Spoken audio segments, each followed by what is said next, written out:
This is the Boundless Pursuit Podcast, a show highlighting the purity of the experience without limitation. Each week, we'll bring anglers as diverse as the fish they chase, whether it be from your backyard or your bucket list. Freshwater, saltwater, conventional gear, or fly. We're bringing stories and perspectives from fishermen from all walks of life, from across the country and globe. In the digital age, authentic communication and networking is critical, and I'd love to hear from you about show suggestions, potential guests, or general feedback. And you can reach me at boundlesspursuitfishing@gmail.com or at my website, www.boundless-pursuit.com. That's where you'll find the entire collection of written articles, podcast episodes, and media. I deeply value the feedback, ratings, reviews, and support of my listeners, and I look forward to hearing from you. I'm your host, David Graham. Now let's get on to today's episode. I've had the pleasure of talking with fishermen from all over the country and around the world on this podcast, just being genuinely interested in the culture behind different fishing styles and approaches. I just love seeing how other people do it. But of all of them, though, I haven't found a culture with such a deep passion, history, and dedication for the hunt, quite like the surf fishermen from Montauk. For generations, anglers have flocked to the rocky shorelines of Montauk in hopes of catching a narrow bite window or the coveted 50-pound striped bass. And it's a pursuit that has driven these guys to insanity and pushed anglers to take extreme measures, daring to navigate rough seas and tides in waders and wetsuits. And my guest today is cut from that cloth. Brandon Sausele is a 7-time Montauk Surfmasters Champion. He's a relatively young angler, but seasoned in his experience and a genuine appreciation for the long culture of this style of fishing. And Sausele is just a different breed from what I'm accustomed to. Donning a wetsuit and specialized gear, the guy spends countless hours, odd hours, studying, logging, and timing acute windows of ideal moon phases, tide cycles, and bait migrations, and boldly stepping off ledges into waters, just hoping that calculations and experience line up enough that, he might be carried out to scattered rock edges that he can get a loose foothold on to make a cast through pounding seas. Incredibly badass and just undeniable displays of dedication and passion. Such so that I think it transcends just the fish. And so in this conversation, I'm taking the position of a guy on the outside looking in at this insanity with genuine interest. I'm curious, and we talk about getting started in this game, a proper introduction, and a proper graduation to the point of taking these extreme risks in a calculated way. We talk about the migratory routes of the fish, the seasonal patterns, the effect or the relevance of tide and moon cycles, and how all of these factors have to be internally or externally documented and logged in order to even recognize patterns and predictability. We talk about some of the gear that's used and precautions that have to be taken, because you can't be lackadaisical in this style. Everything needs to be smart and polished, mentally and physically. It's an awesome conversation with a badass dude talking about the past, present, and the foreseeable future of the Montauk surfcasting scene. This is Montauk surf angler Brandon Sausele. But I've never been up there, but like I said, I've got buddies that live up there. I know guys who used to live up there that live down here now. And I'm just one of those guys that, I don't know. I'm real interested in different kinds of fishing geographically, like in the States and even like overseas. Whether or not I'll get the chance to do them all, probably not. There's like stuff in Alaska that I'd like to go do. Like within the States, though, there's like ones that I really want to do, like ice fishing. And what you do, I really want to do, but I'm like, I don't know. It's like, I feel like that's not one you can just go do on your own. Like you got to know somebody. You got to be with people who know what they're doing because it looks dangerous as hell. Yeah. I don't know. It's like very tribal up there, it seems. Like maybe I'll get on the wrong turf or something. It's a way to kind of dip your feet into it. And I tell guys, I'm like, hey, like if you want to come out, and they're like, oh no, I can't swim like that. And you just, there's closer rocks. You don't have to swim. I tell you, half the guys out there, you know, there's a whole Montauk scene. It's been like that for decades. But I've only been fishing out there for like, I don't know, hard for like 8 years maybe. Mm. Hard. But a lot of the guys before me are starting to not slow down, but there's a new generation, which is my generation, and for some reason they're not big into swimming like the old generation. The sharks are turning them off, and they're not grinding the same way, you know, we started out or I started out, where you know, no one wants to talk to you out there. They look at you and they don't say a word. And it's almost become like they only come to Montauk when they hear there's a bite out in Montauk. Oh, I got you. Yeah, because all of Long Island sees the migration, you know, from spring and fall. So you'll have some of the best fishermen that are just like, nah, there's no need to go to Montauk. It's an hour and a half away, whatever it is.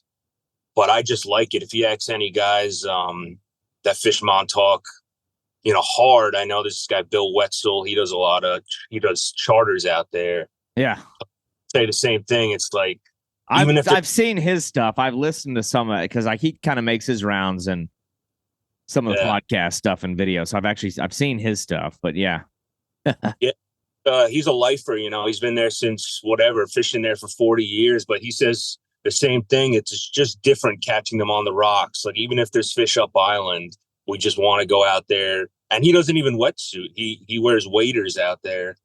So it just draws people, you know, drew me out there. But yeah. Well, I look at that style of fishing. Like I said, I've talked to a lot of different fishermen, at least on this little platform here, from all over the world, who do all different kinds of styles of fishing. But it's like, this is like one of those ones that I'm interested in because I know that there's like a progression. At least when I look at that, I'm like, you can't just start in that. I don't know. I think that there's a respect level involved. Like, I don't know, man. It's like there's a lot of different kinds of fishing, but not a lot of different kinds of fishing have like a culture behind it, like a deep rooted historical culture behind it. Not a lot of fishing does it, at least not on to the same degree that I've seen in that. I was like watching this video earlier today and some yesterday when I should have been working. I think it was called like Montauk Rocks or something like that. It was like an hour-long video of these like old heads talking. I was like, it just doesn't seem like one of those things that somebody's going to want to show up on day one and put on a wetsuit. And I'm looking at the water that y'all get in. I'm like, yeah, like this is a type of fishing that demands like a graduation, or like demands you to actually like put in hours, put in miles, like, and put in time to get to the point where even worthy or have the balls to go do some of the shit that I see you doing. I'm like, and I look at that crap, and I'd love to do it, but I'm not an idiot either. Like I couldn't, you know, you got to start somewhere. So I'm assuming there's like a kiddie pool version. If you're going to take somebody that's new to it, like, all right, we'll take them to the kiddie pool. But just generally, you have the north side of Montauk and the south side because it's a point. So you can go. The north side is a little calmer water. It's the Block Island Sound. It's you don't have to swim out to as many rocks, and you could fish a rip right from shore. Like you don't need to push out. You can. And then there's the south side, which is basically just, you know, the Atlantic Ocean reefs, your typical reefs and coves, you know, a point and a cove.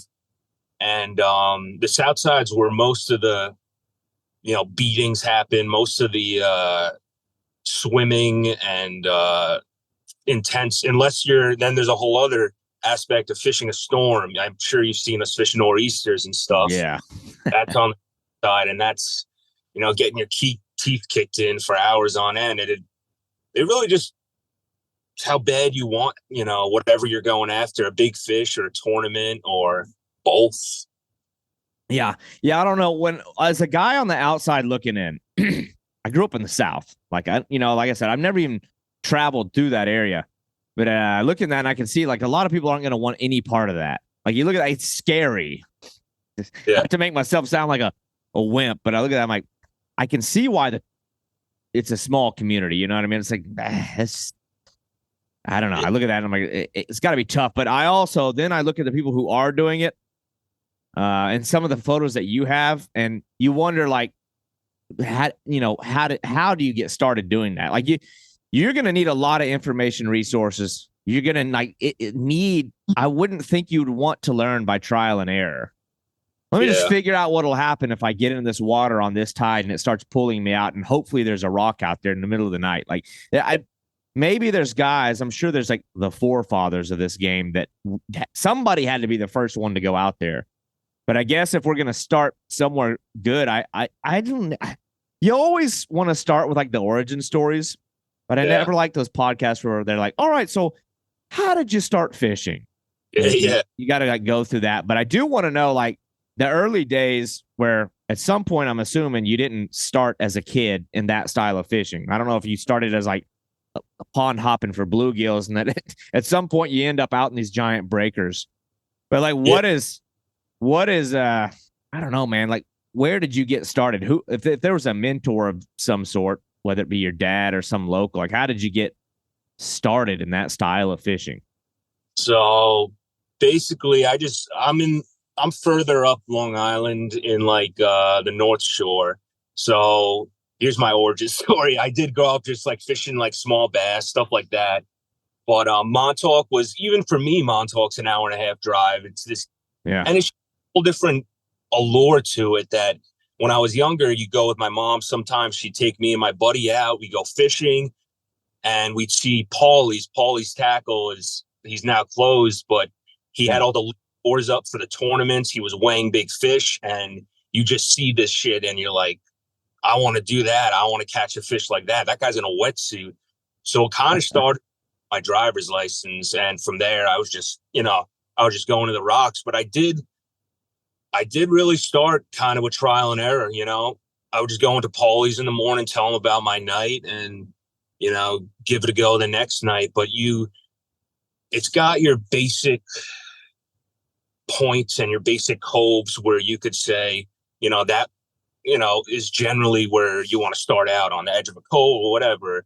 Yeah. But you start, you get your first wetsuit, you want to start safely, nor'easters, but you start bumping into guys out there that might show you a thing or two. But I really didn't get any mentors like that, partly because I joined the tournaments early on. So a lot of the guys out there, the heavy hitters and the old timers, they don't want to bring you in and have you beat them in the tournament, Oh yeah. So I actually just wrote an article about finding rocks. It's kind of what you're getting at here, is like, how do you go about finding a rock, or go about, just deciding I'm going to go swimming or whatnot. And a lot of it's seeing, observing guys out there, even because, Montauk's getting less and less populated with fishermen, but you'll still get a crowd or a couple, guys that hit hard every night. So you start fishing and you see the guy always out there. And you're like, oh, there's a rock out there. I'm going to pick the next calm night and I'm going to try and get it. And, and then eventually he'll float by you and say, hey man, what's your name? And then you start talking. But yeah, it's definitely, but there is, people do get into it by having a mentor, or actually Bill Wetzel is a guide. So he does surf guides. I know a handful of guys that would charter Bill like years ago. And that's how they got started in Montauk, and now they hit it hard. But so there's different ways, but a lot of people get addicted to it out there, Yeah, I see it. I kind of see that. It's almost like you'd have to take teeny little bits of snippets of notes based on things you observe, because, I don't know, going back to watching that video, it doesn't look like everybody, and people shouldn't be an open book. Yeah. Especially if you had to work your ass off to gain the knowledge, you don't want to just give it away for free. So, I get that. You have to be intuitive enough as an individual to be able to read a lot on little cues. So, I get that. But when I look at that style of fishing and the fish that you're chasing, I guess is mostly the striped bass. I see a little bit of bluefish in there, but the striper, I mean, that's a species of fish that runs all up and down the Atlantic. But for whatever reason, I don't know, that region is like the Mecca. Like, so I wonder why. Like, what is it? I don't know. Like, what geographic features? Like, why are they funneling in that area so thick? Are they still funneling in there that thick? I mean, what makes Montauk so special, and why does that seem like the spot that all these monster stripers seem to be gravitating to? So those fish will start down south in the Chesapeake, and they'll start in the Hudson. Actually, they'll breed up there. But Montauk is along their migration route. They go from west against Long Island, and then they go even further north. But what makes Montauk special is it's actually a residency, they call it, for bass. Bass will stay there the whole year long. Oh, okay. So you'll get, a body of fish, the migrators that come through Montauk, and then you'll get a percentage of them that'll sit in those rips until September. So, you really got a shot at them the whole year if you know how to play it. Yeah. What are they migrating for? For their own spawn, or are they just following like bait fish? So what's driving them to move up the coast in the first place? I think it has to do with water temps. Because if they stay in the Chesapeake the whole year, I'm sure how hot it gets down there, but they breed down there. They travel further north, and then they come back down to breed again. And they'll actually breed in the rivers in the Connecticut, the Housatonic and whatnot, and some rivers up north. But actually, they go further. They're going further north every year with warmer water temperatures. So I think it's more, temperature related. They'll go as far as, guys are catching them in Maine and Nova Scotia. Ooh. But a lot of it's bait driven too. Time of year.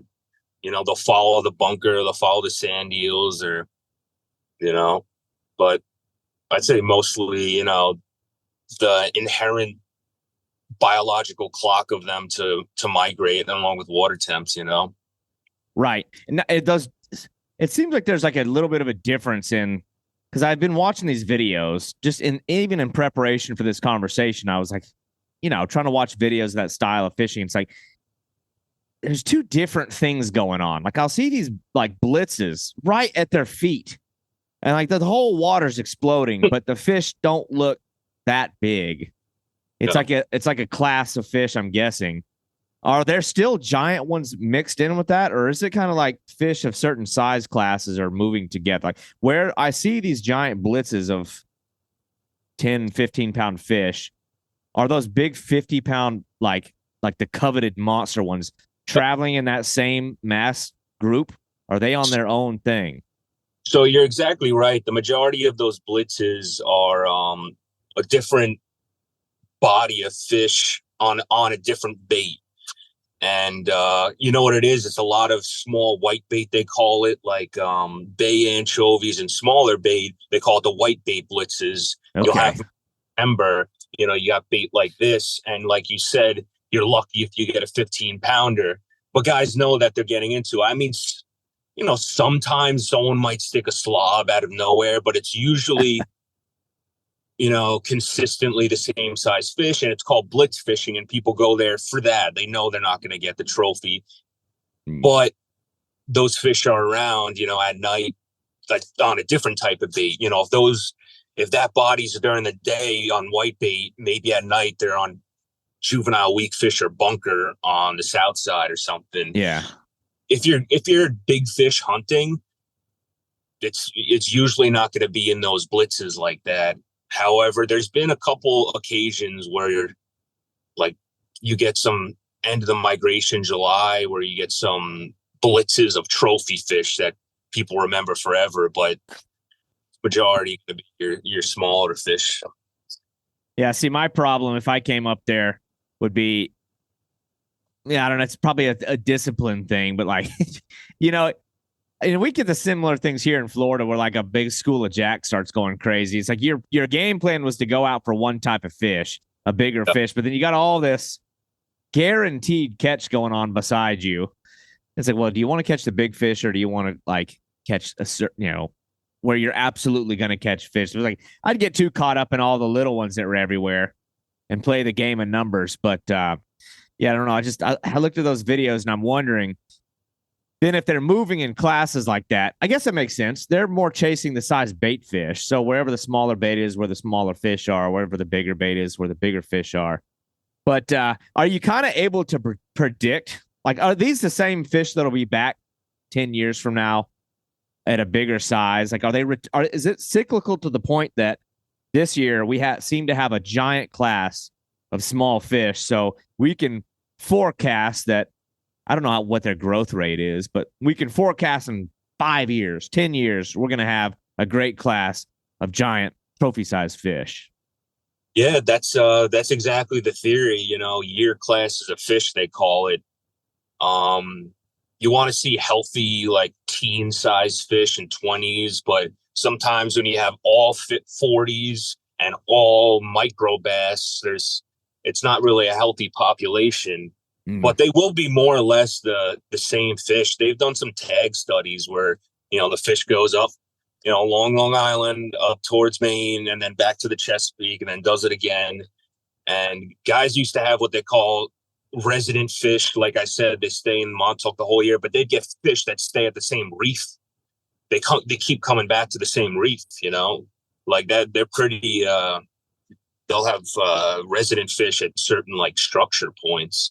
But that's slowly turning, because the population's not doing too well, that there's not as many resident fish rather. But yeah, like you were saying, there's different year classes of fish. And I don't know if you know the regulations, but it was basically until 2020. So when I first started out, it was like one at, I don't know, you can keep one above 28 inches or something, and so you can keep your trophy fit. And with the population going down, their solution was, to make a slot limit. So you can't keep trophies and you can only keep 28 to 35 inches or something. In theory, since that year, the fish have gotten bigger. Like you're saying, the 40s or the 30s from last year, I think are the 40s I'm seeing the next year, and the 50s possibly the year after that. If they're theoretically, they can't be killed, Yeah, that's interesting. Well, that was the next thing I was going to ask, because if you're trying to preserve the size class of fish, like you'd want to limit the amount of harvest of the smaller fish that are going to eventually turn into bigger fish. But in watching even that video that I was mentioning, I saw these like practices that used to be in place. I don't know what the commercial scene looks like up there, but I was like watching these videos about how they'd run these long nets or they'd run these long lines, even from the beach, run these long lines and selling the fish. And like, is that still a thing there? I mean, are you having to contend with, like, I know the big thing off the Chesapeake, some of my buddies that fish that area is like, what do they call them? It's like the industry they're not taking the striped bass or the redfish or any of that shit. They're taking the food source. They're like over harvesting all the bunker. They're over harvesting all the food, and it's like driving the fish away. But like, has there been any kind of noticeable impact commercial wise directly on the fish or the bait that y'all are dealing with, or have they started taking this whole thing more serious in recent times? The commercial guys can still keep a good amount of fish. They have their slot limit too, or their size limit. But mostly in the fall, for whatever reason, you will get guys, boats that are setting up their nets at the same vicinity that you're fishing. And you might have a bite of big fish for a whole week, and they set their net for 2 days, and it ends. I don't know if it's coincidental. People argue on both sides, but and then the bunker, like you're saying, bunker is a big driving force of the bass up here, food source. And I know one boat there was some controversy with over harvesting a bunker maybe a year or so ago. And, it does affect them. It does affect the migration and the fishing. Yeah.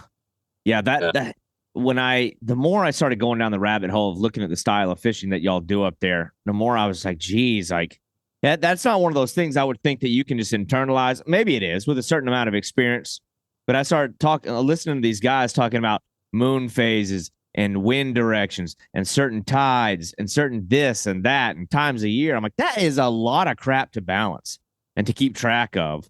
Like I'm not the type of guy that can internalize stuff. I have to put things on paper. Like, did you find that you had to start doing that? Because I was like, I mean, there's so many variables to have to pattern a fish like that. That's so cyclical. And there's all these things have to line up exactly perfect to get this one bite window that might be this odd hour that could only last for 30 minutes. How did you get to the point where you started like closing in on that and be like, this is a pattern that I've seen over the course of years, and it always seems like this specific set of conditions has been the most fruitful? Do you like maintain a log of some sort? Yeah. So a detailed log. And part of all those reasons you're saying is why people get obsessed about striped bass. It's just, there's so many variables that you need to write it down if you're serious about it. And the amount of times that, prior logs have helped me win tournaments or catch a big fish, it being the sole reason I went that night or whatever. It's untold the amount of times that's happened. So I keep a detailed log. I'd say moon phase is a big one for me. Moon phase and time of year. Like, I don't know. Well, first off, I'll say in this fishery, at least, your best log is it maybe 2 years back, but I use the year prior as my best source of information. I don't, guys will use 10 years ago and they'll go to the spot that they, there should be a big bite here and there isn't, and they don't understand why. Mm-hmm. And it's just, old patterns aren't playing out. So I use more recent logs, 1 to 2 years.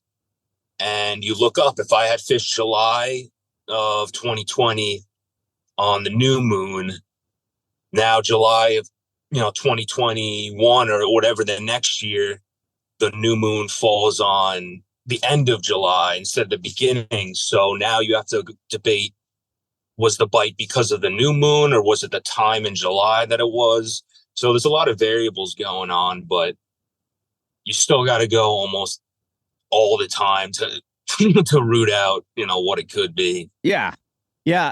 I get the allure for that. That's one of those things, like when I talk to somebody that doesn't fish, like my wife or somebody like that, and they're like, why the hell do you keep doing all that? Like the people at my work, I'm spending all this money constantly on vacation just to go catch some damn fish. And they don't understand that. And I imagine that, like, you sort of alluded to this, like it is about catching the fish to a degree, but it's like, I get more enjoyment out of validating like my instincts, if that makes sense.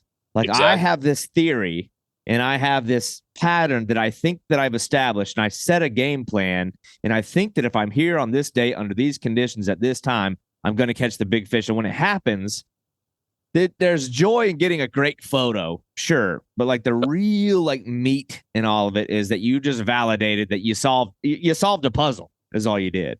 And it feels good.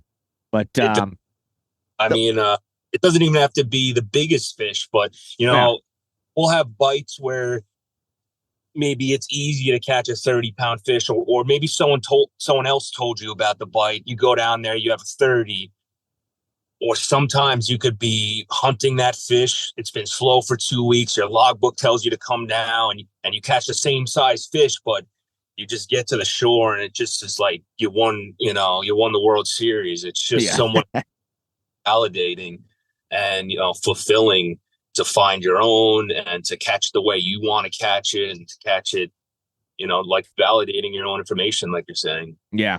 Well, I think that it's also because you don't get a pattern on 3 successful trips or 4 success. Like a pattern is one of those things that might take years and years and years before it starts. And then, like, to your point, sometimes the pattern, it's like, according to my playbook here, this shouldn't be happening. It's like, and then they throw you a monkey wrench. But I hear the guys always talk about moon phases. And, that is a side of fishing that I've never understood very well or leveraged very much. Like, what is, I don't guess I'm getting into trade secrets here, but like, what's the relevance of the moon? Is it more because of the brightness of the light in the sky, or how hard it's pulling the tide? Like, or is it both? Is it that like the fish can elude the predators when the moon is so bright that they can see them coming? Like, I've heard a lot of different theories, but like, what is the optimal moon, and what is the actual, like, what is happening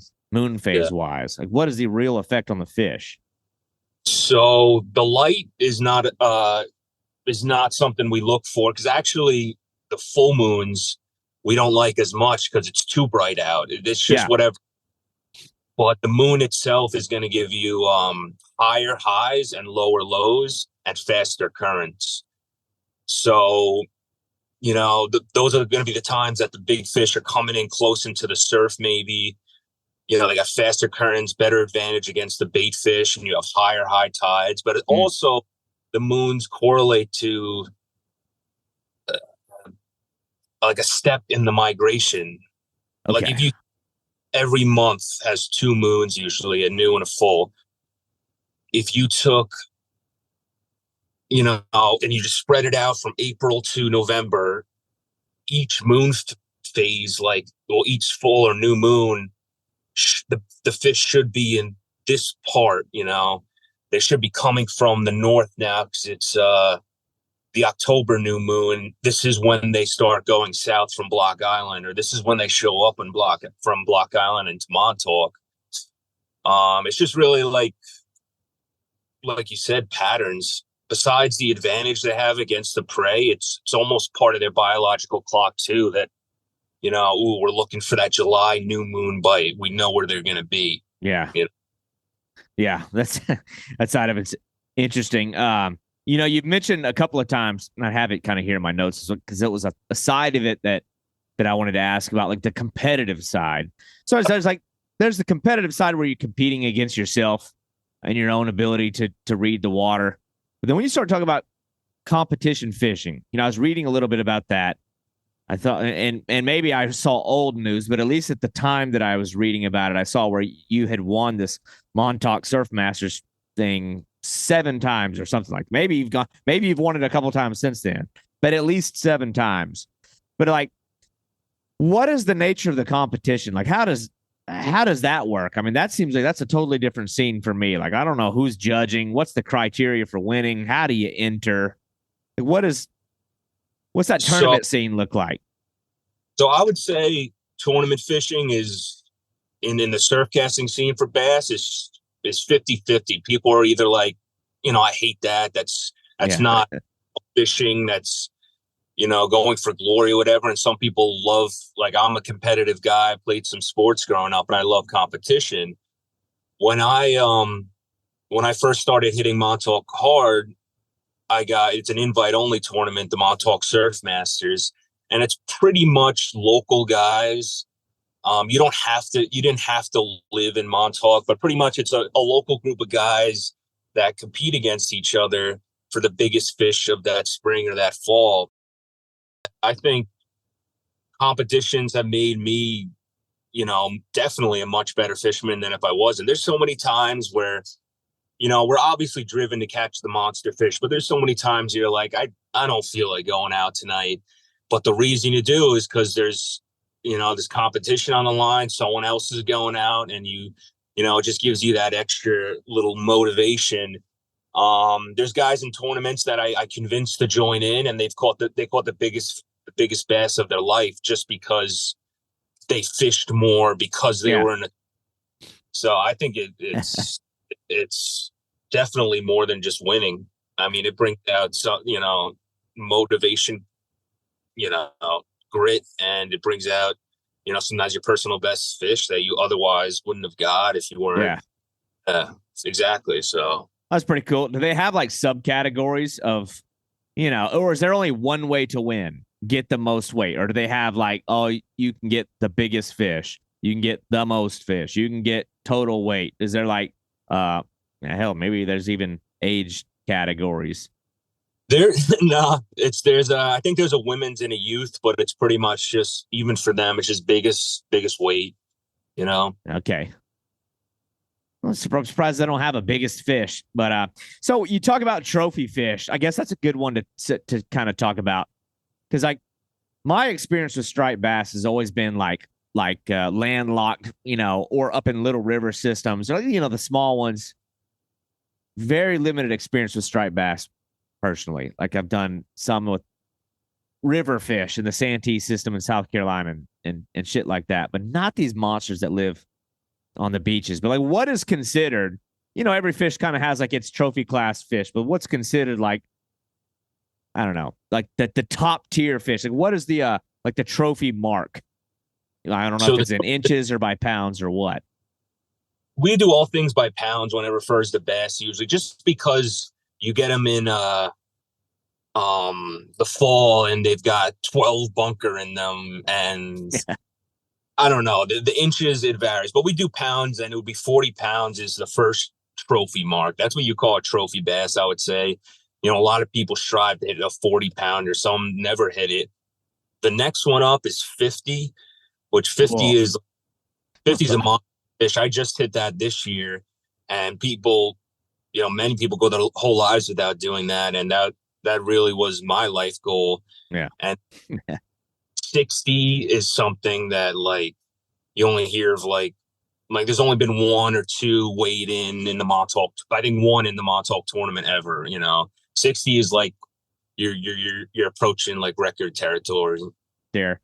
But you've mentioned a few times this waders versus wetsuiters versus, I don't know, and I watched a little bit of that when I was watching the videos. It's like there's these different classes of people.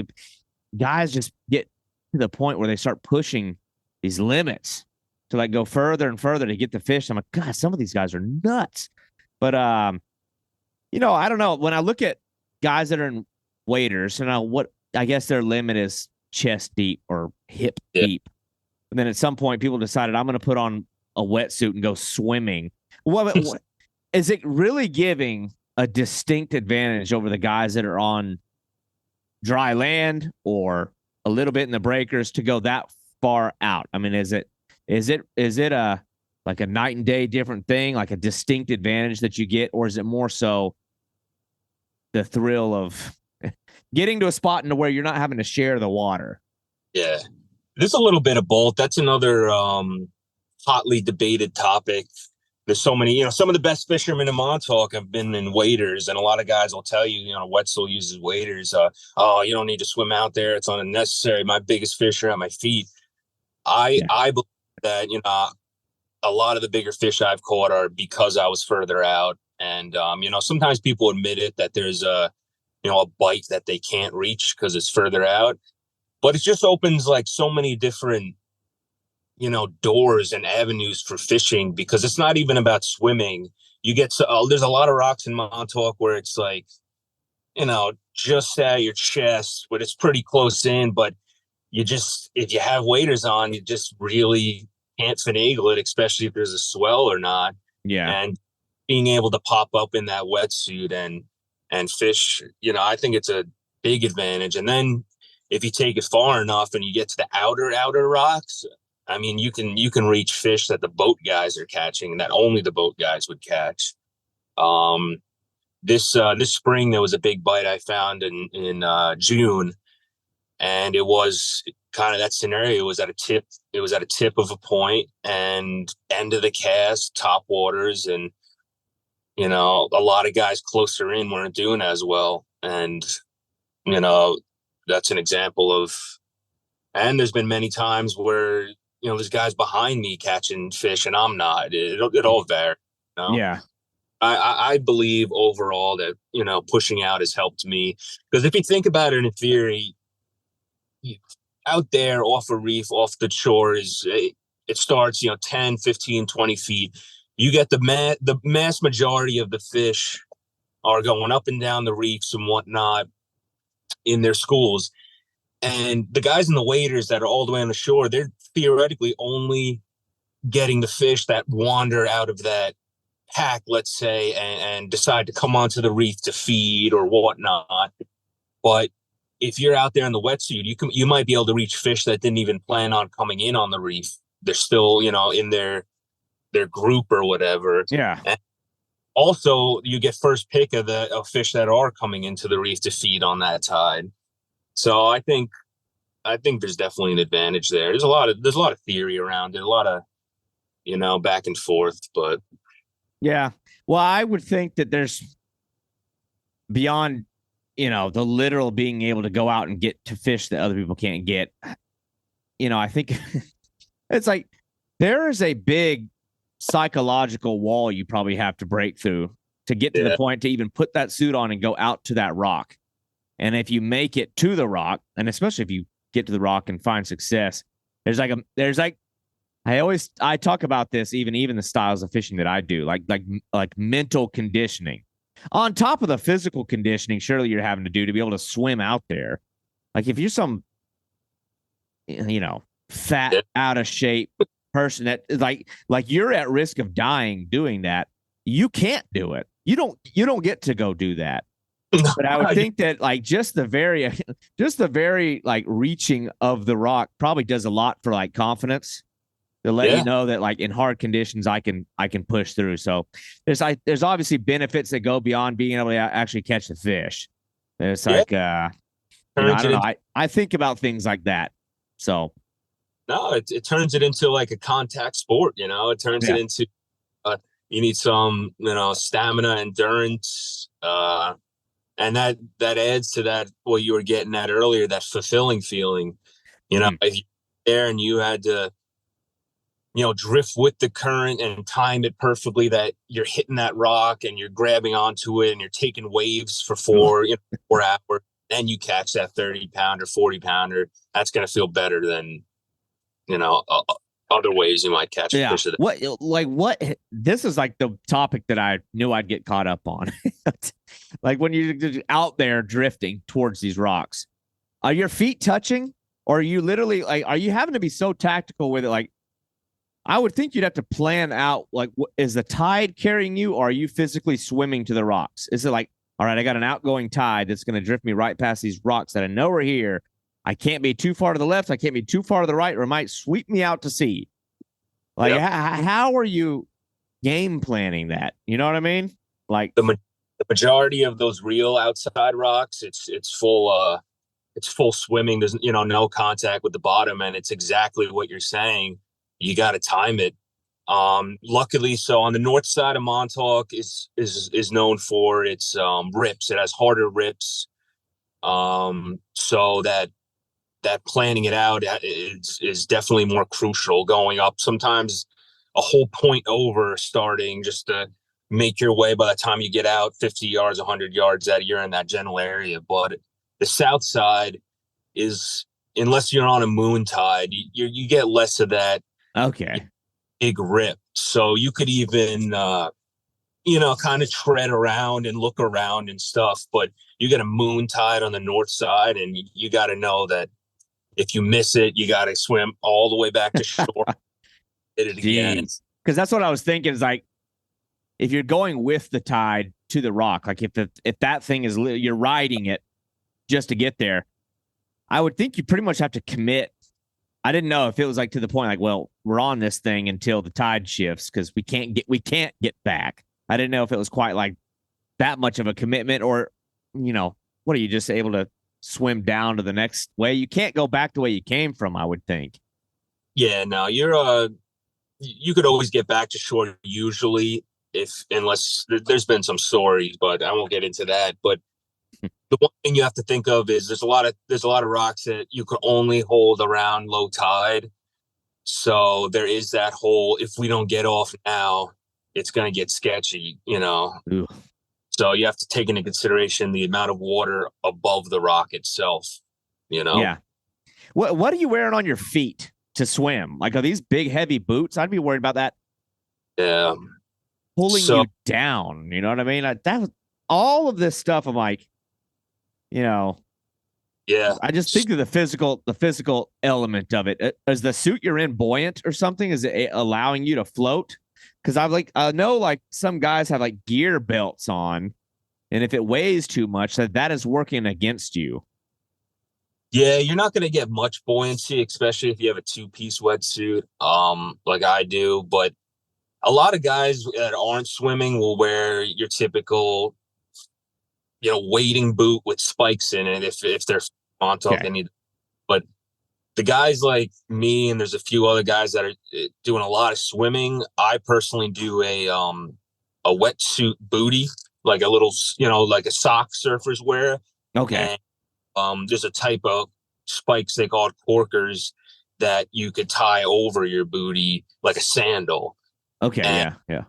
it's just basically rubber with spikes in it, durable rubber, but it's not bulky. It doesn't get full with water. It's almost like it enables you to move a lot easier. So yeah, I know guys that try and swim and they have the clunky Sims boots and it's just not flying.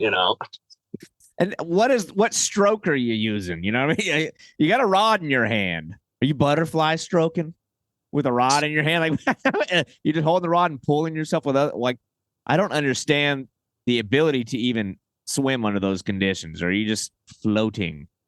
So there's a few tactics. Once you lose bottom, you could usually maintain contact with the rod at the bottom, the butt of your rod. Okay. An 11-footer, so we call that poling around. The South do that, like I was saying, big current, you kind of pole around, and but the if you get a good rip, you're just moving with the tide. But I use a side stroke if I am swimming because I got my rod in one hand. It's like kind of cupping and a scissor kick at the same time. That's what I would use. Some guys butterfly stroke back kind of, but yeah. So, I think about preparation. Like there, you got gear preparation and studying the tides and things like that. But it's like there's mental preparation. There's like knowledge preparation and educating yourself and reading. There's like time on the water. But like the physical monster that you're dealing with, like you have some sort of regimen for getting ready. Like, you know what I mean? Like I'm assuming you had some kind of background in sports or something to even be geared competitively to want to do that kind of stuff. But are you literally going to like the local YMCA and like swimming or like, how are you getting prepared for that? Because you can't be an idiot. Like I said, I think of a lot of the guys that I know who do not do any sort of physical conditioning at all. They just fish. And you know what I mean? Like what are you doing to prepare yourself? I would just think you got to be smart to make sure you're physically capable, because I can't imagine being out there and like something goes wrong. And like I grew up wrestling, and I remember the feeling like when you start to burn out. It's the worst feeling ever. It's literally like you feel like you're drowning. Yeah. And like there's this sense of inevitability, like I'm done. I'm done. And I just can't imagine getting myself to that place out in the water.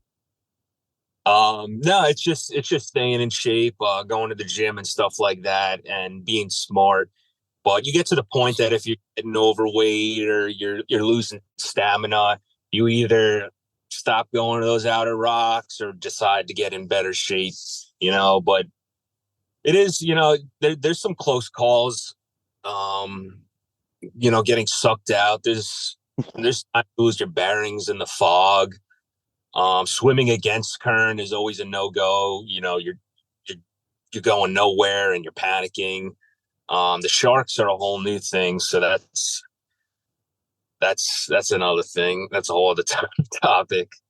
Well, I have that one as a bullet point. I didn't know how much we'd get into it because it's sort of like, that's just the age-old thing that's going to get brought up anytime you talk about wading around out in the water. But I'm like, I wonder how much of a hazard it really is. I guess if you're toting around, like I see some of the guys that have their fish on stringers against their legs. I mean, are the sharks really that big of a? Are you losing a lot of fish to sharks right now? Is that a real issue, or is it like, it happens every now and then? I'm not really worried about getting bit. So it's a rather new problem, and it's a bad.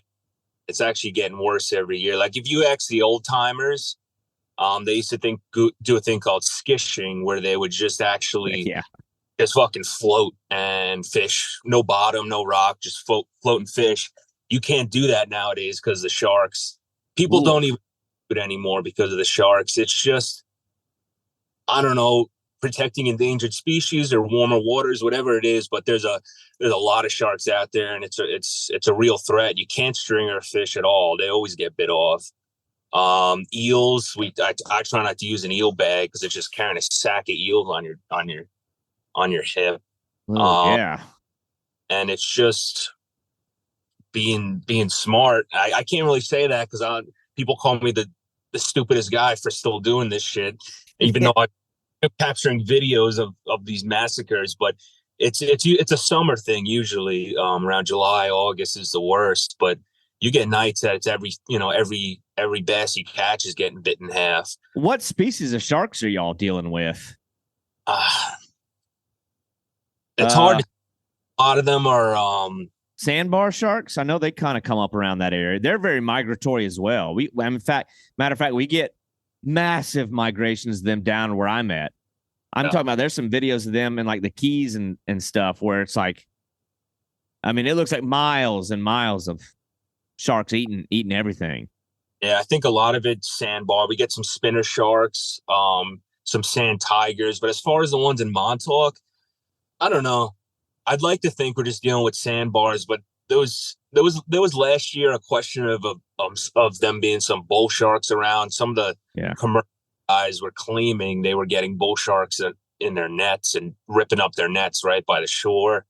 So I have one video where I went to a big rock purposely because I knew it was your feet wouldn't be out of the water, but you'd still be in deep water. So I wanted to film some of this because it's crazy. Me and my buddies were having these just close calls every night, and there's no video or whatever. So I had a good fish on it. It was probably in the high 30s or something like that. It got bit. I turned the light on, and it was like a feeding frenzy of them, and they just came. They just came and went. I at one point I counted about 7 in my sight around my rock. They try and headbutt your rock. It's pretty. It's definitely a new aspect. Totally new aspect. You'll get the old timers that say, "Oh, there's always sharks in the ocean," but it's just there's a lot of. That's actually, it's a massive topic in my neck of the woods right now. That is like the hot button topic, especially around like the 10,000 Islands, the Everglades, Flamingo area, of deep South Florida. That's the big thing right now. Sharks are just taking everybody's catches. That's kind of the shitty thing too. It's like we pattern a fish the same way that we can pattern and predict certain things for fish. So can the sharks. So can the apex predators.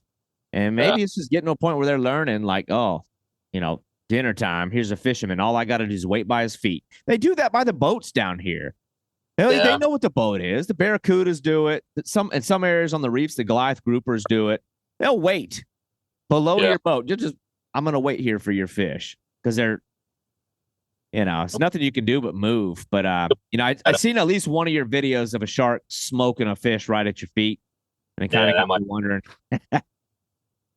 I agree with you. We get the seals too. Seals are a little smarter, but they'll follow you along the beach. The seals, you'll get into some fish and you'll start walking and they'll bob their heads and kind of follow you around.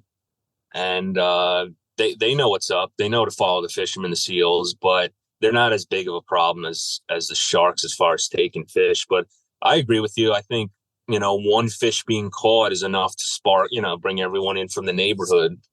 Yeah. Well, what defense mechanism do you even have? Just butt stroke them? Smack them with the rod? I mean, that's the only thing I could think of. I carry a dive knife and everything, a blunt tip and a sharp one. I don't know, whack them in the nose, something like that. Yeah. Jeez. I know a couple years ago, it's a funny story. I was far out and there was a couple other guys closer in, and there was some fish around, and this was shark time of year, but this was like 4 years ago, so it wasn't as prevalent. But I got fucking smacked in the leg, like took my leg out like from under me. And like you said, my instinct was to butt it around. I ended up swimming in, And the kid behind me is like, yo, he's like, I just had a 30-pound fish go into you. You good? So it was actually a Oh, bass. it was his fish. Yeah. So there's the little guys behind me catching a bigger fish than. Oh, yeah. The last thing I want to feel when I'm in the water, something touch my leg. It's probably just like a damn mullet or something small, but I don't like when things that I can't see touch me, whether it's a bug or something much bigger. But yeah, the sharks, I get the hazard. It's probably the more interesting conversation, but more I think it's like the environmental conditions. When I watch those videos of people standing on rocks and these breakers are like smashing over you, you know what I mean? I wonder, like, what safety precautions do you really have in place? You know what I mean? I don't know what you can really do to prepare. I mean, how are you staying on the rocks? I'm watching these videos of these guys it's almost like that's just par for the course. Every fifth wave's going to knock you down. You're going to have to climb back up on the same rock numerous times. But what are you doing to protect? I mean, you're not out there in a helmet. You know what I mean? Like, a lot of it's knowing what's behind you, and that's actually an advantage of swimming out. It's a safer aspect because a lot of all the time what's behind you is just going to be a pool of water. Most guys get hurt getting wiped off a wave close in, and they fall back and they hit their head, or they hit their whatever, their knees or their feet get stuck in the rocks.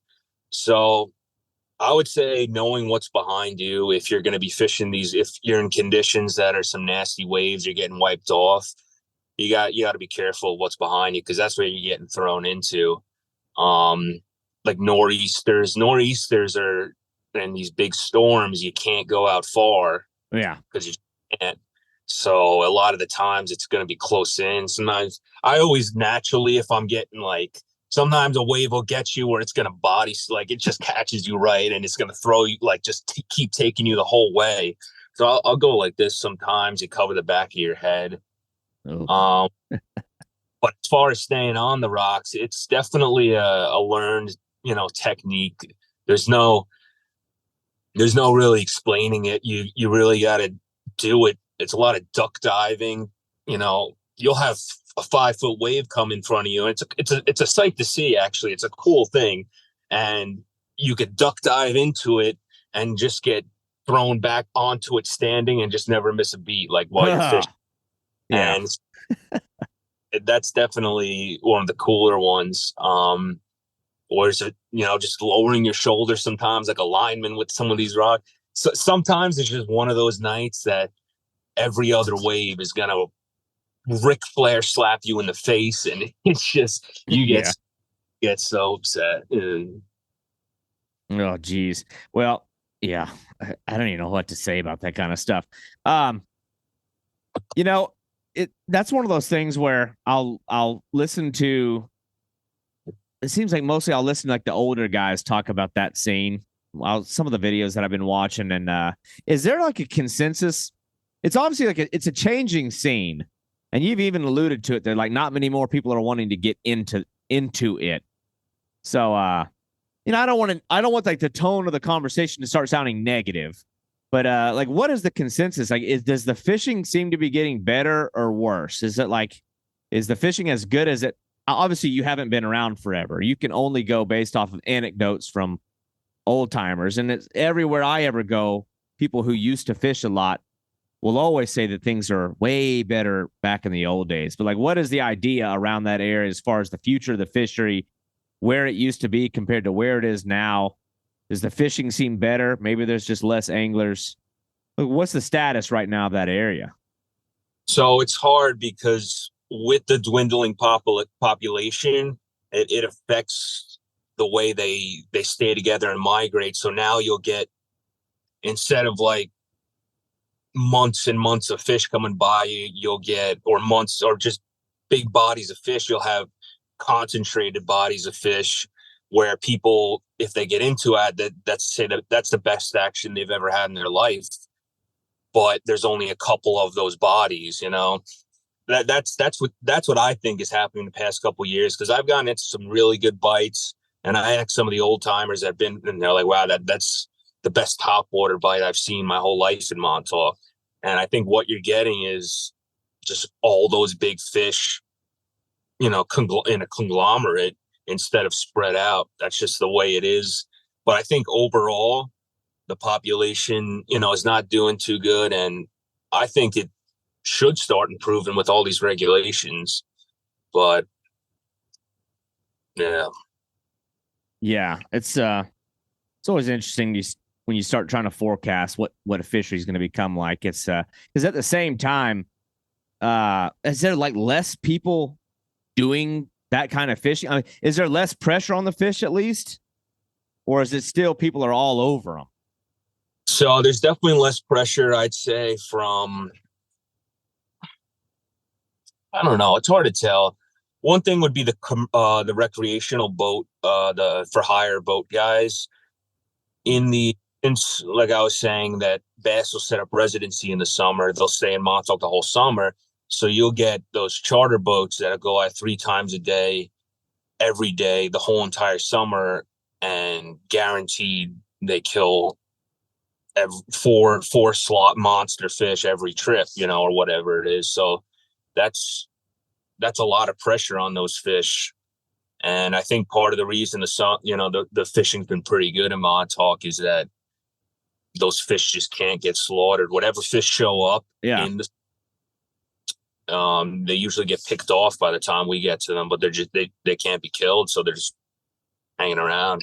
Yeah, because that's what I'm thinking. I'm thinking like long-term cause and effect of stuff. It's like, oh, it's so tragic that, maybe there's less people fishing now, but maybe that's going to mean a much more fruitful fishery in the future, which will in turn invite a lot more people in to want to experience. And it's like, I don't know. Historically, it seems like Montauk has just been considered always a fishing town. So I don't know if they've had these ebbs and flows or if it's just a recent time of less interest in that style of thing. That's just, I mean, I think it's the newer generation of people not wanting to go do this hazards of being on my back porch. I got the damn mosquitoes coming out here.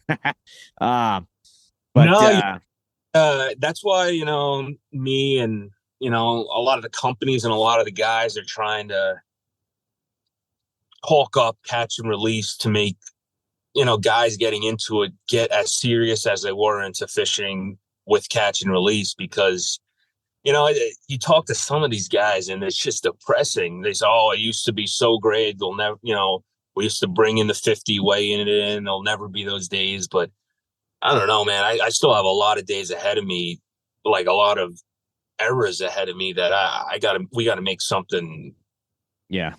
Great. We can't just let it die off. No interest in the sport, Yeah. Yeah. You see that. I mean, I've seen scenarios like that in the fishing that I've done around my areas where it's like there's merit to that type of complaining. I don't want to call it complaining, but there's merit to that type of sentiment where people are like, oh, it's just not what it used to be. It's in decline. Yeah. But then in other situations, I'm like, I'm still catching fish, but you're just still doing the same thing that you used to be doing. Yeah. And it's like any fisherman knows you can't keep doing the same freaking thing your entire life. You've never adapted. You never changed. You never tried something new. It's like, well, did the fish really leave or did they just adapt to that same old way of fishing? So it's like you got to dig in and find the truth there. But sometimes I think it's easier for people who don't fish anymore to say, it ain't what it used to be. So it's such a depressing conversation when I hear that. And it's like, I've definitely seen scenarios where I'm like, no, dude, the fish outsmarted your old ass. And then I've seen other situations where it's like, yeah, it's, they installed a dam up here. You got development out the ass over here. When you talk about Florida fishing, I mean, dude, I'm not a born and raised Floridian. I've only been here for 7 years, but even in the amount of time I've been here, it is shocking. I mean, they're just jamming new buildings and new developments everywhere they can possibly mow down another acreage of trees and stuff. I'm like, yeah, they're just cramming their way into the natural stuff. So it's like they're definitely an effect. But I know I'd actually seen your post. I think it was one of your stories. I don't think it was a post. I was been keeping up with your stories where they were closing that Polly's place. I even saw that in that video that I was talking about. I was like, oh, that's that bait shop that he put in his story.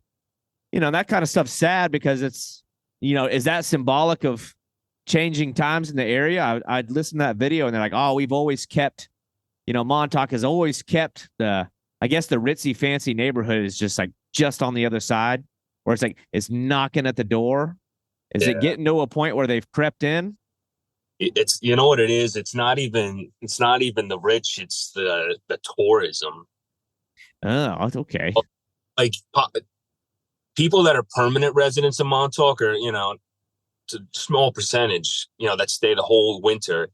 The like some statistic, like it doubles in size in the summer or something like that.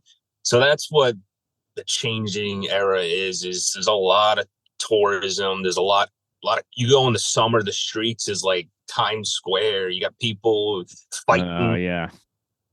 It just turns into this rowdy, like, now, but it is changing. And that's part of the reason, places are closing and old local, before my time, like way back when, it was like local, like you knew everyone in town, you knew all the fishermen. And then when I started, it was still a little bit tight knit, but it started getting worse every year with just the amount of hooligans out there. Yeah. Ruining it for you. Can't even go to 7-Eleven without on a Saturday night to get a coffee without people fighting or yelling or yeah. So jeez, for sure out there. Yeah. Well, that like that area always entertains me because it's like y'all still have like legends. Yeah. There's like recognized names. I look at some of the guys that I know from that area, and it's like, they talk about. I can't think of these people's names, but it's like there's like people who have like ascended to this like legendary status. Like, oh, that's Salty Cracker Bill, and that's Wet Boots McGee. Like it's like these crazy names and stuff. And I think that's just the tackle store. That's kind of like the sad thing is like those are always like the guys that ascended that level with their name echoed through the local tackle shop and like reached this crazy level. But I wonder if you ever kind of rub shoulders with some of these people that everybody talks about. Yeah, I mean, definitely some of the guys that are still in the tournament, that are a few generations before my time, are definitely some heavy hitters. But a lot of I think the names you're referring to, like, though that's prior to my generation, they don't fish. But we have a couple legends still going at it, and that's why I hope people still do it. I don't want, because then it means nothing if nobody gives a shit. Yeah. Yeah, that's interesting. There was things that I kind of skipped over, maybe for the best. Like you had started to, I was going to talk about the skishing thing because I remember like, I don't know, man. I think I might have been in like college. This might have been around like 2005, 2006 or so. I was like, the skishing craze was like all over the internet. I'm like, what the hell is this? Like, I don't remember where I saw it. Maybe it was the early days of YouTube, like when that first came out. Maybe it was on TV somewhere. But I'm like, is there really like a scene for that? Or is this sort of like a taboo thing that nobody's really doing? Or it's like, they're floating around with flippers on their feet, like literally swimming and letting the fish pull them out to sea. Nobody's really doing that anymore. I'm like, no, but people did do it in, in the early 2000s, late 90s. It was popular, but I've never really seen anyone do it. I don't do it because the sharks, even the old timers, wouldn't. Yeah. It would get shredded. There's nights that if you went swimming out there and you had a fish on your line, you would just get shredded apart. Yeah. I wouldn't want to be swimming out there. It's probably the naive thing to think. It's the same stuff people say, like, if you live in Florida, you don't want to, what about alligators? Yeah. Even when you're actually around them, like, it's like, that's nothing. It's like seeing a turtle or a bird. But my concern would be if a seal was there. Because I'm like, I look like a seal out here. Now you're just like, now you are a seal. Surely whatever's eating them is out there, but maybe not. I don't know. Y'all's water just looks more like it's dirty and more uncertain, like what might be down there. Like you can't see it coming, especially if you're out at night. I don't know. I just can't think about that. But, one thing that I didn't touch on, I always do a bad job with this. I never talk enough about like how you're doing it, or like the gear involved. But like I think about the absolute beating that your gear has to take. Like you're in the salt water. It's all in your reel. It's all in your gear. It's getting it all in your shit. Whatever kind of tools that you might be using to dehook the fish is just exposed to the elements to the highest degree. I mean, I guess we're going to give a quick rundown, like on what your setup looks like, because if you're poking the bottom and your rod's banging against rocks and constant exposure to sand blasting it and salt getting into it, what is your setup that you're typically using, from rod to line to reel and things like that?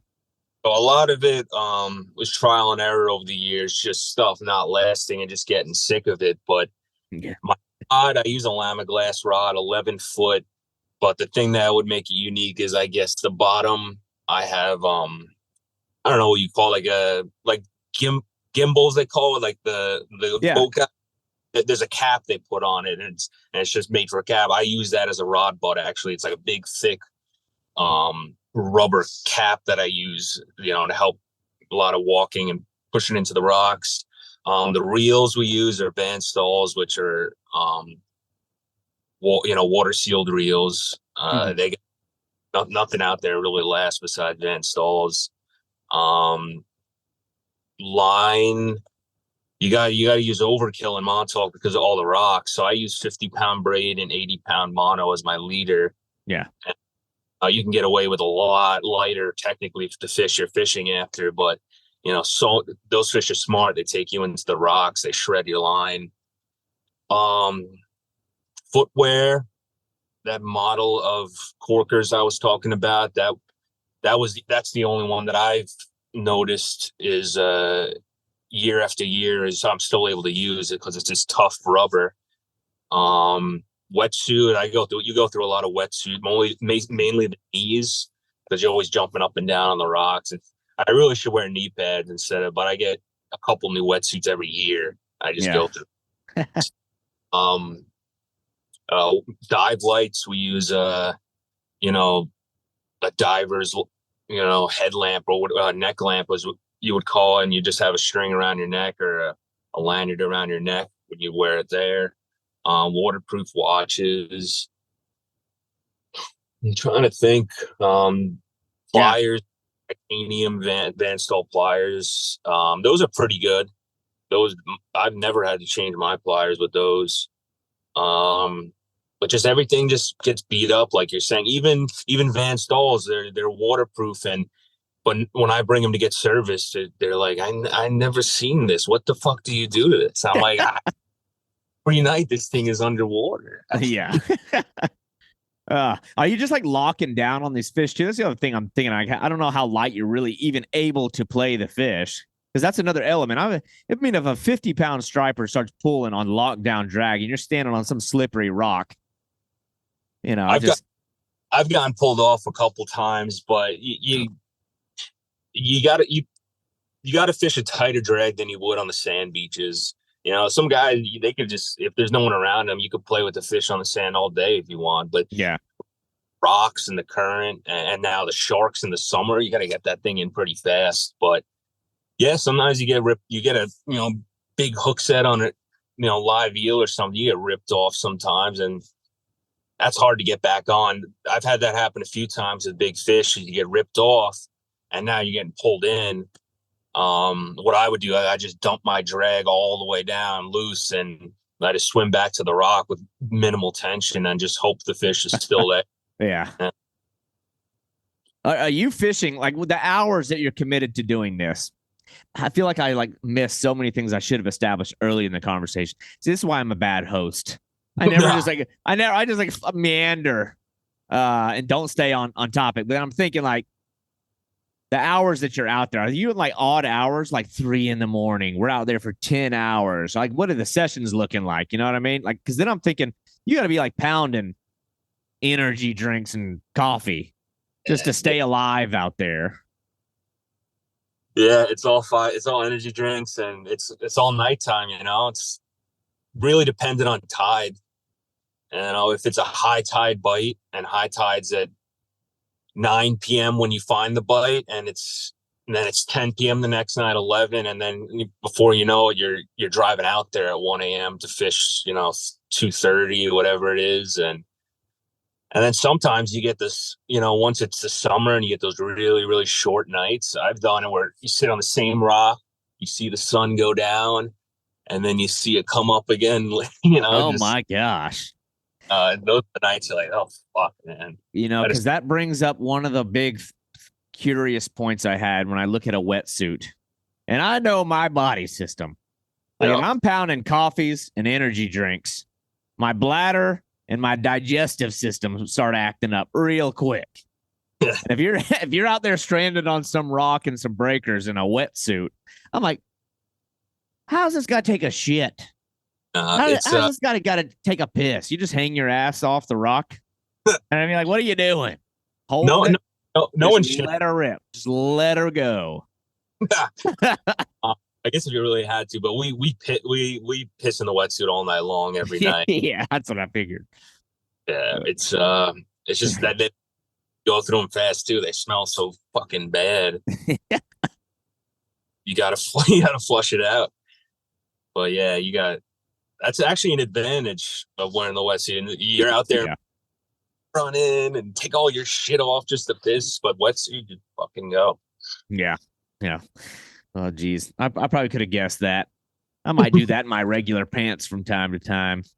But man, Brandon, I think I've exhausted a lot of the questions that I had. You know what I mean? Like we covered more than we ought to have covered. There's going to be a couple of people that are like, you didn't ask this or that. Well, probably not.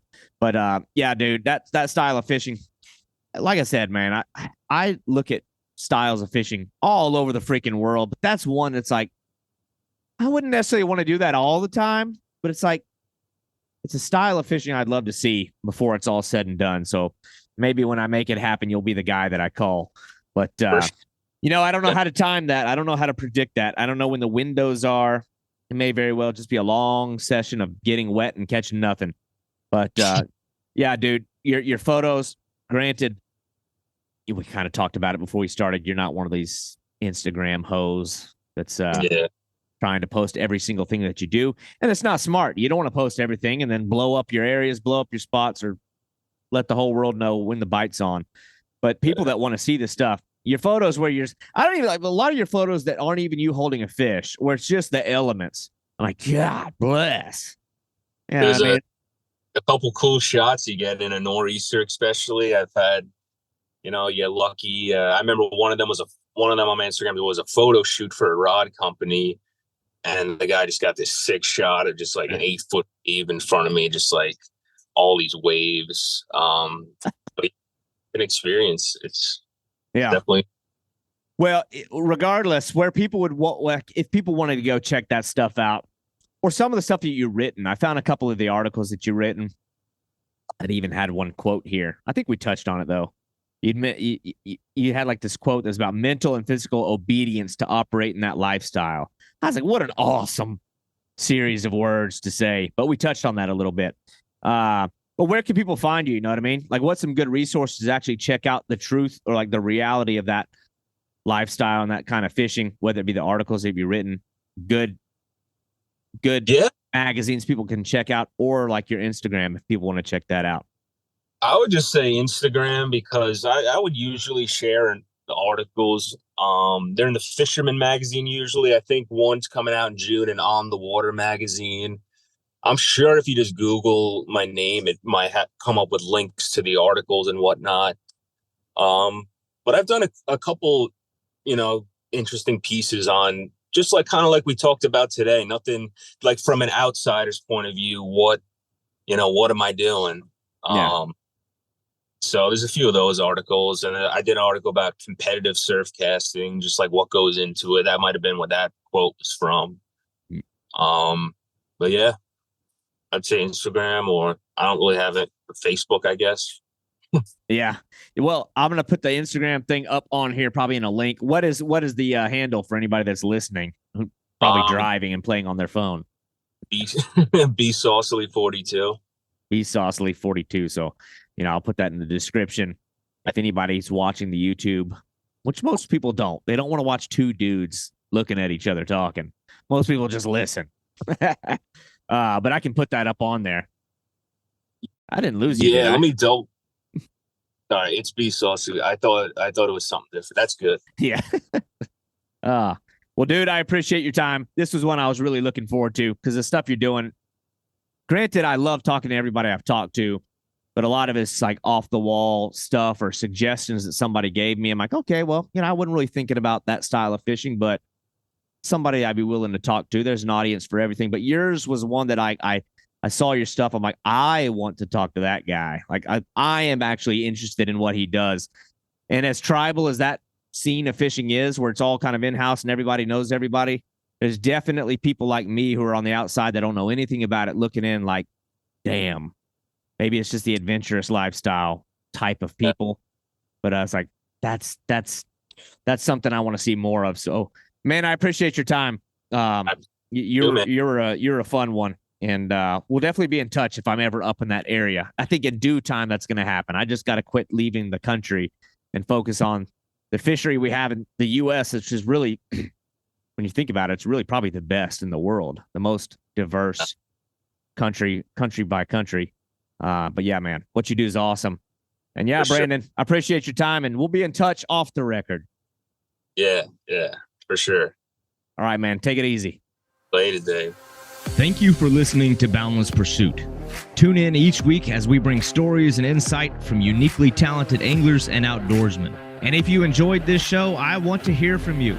Be sure to leave a 5-star review, as this is going to drive the growth and exposure of this show. And if you have feedback or guest suggestions, I would love to hear from you. And you can reach me at boundlesspursuitfishing@gmail.com. For all other collections of media and contact information, please visit www.boundless-pursuit.com.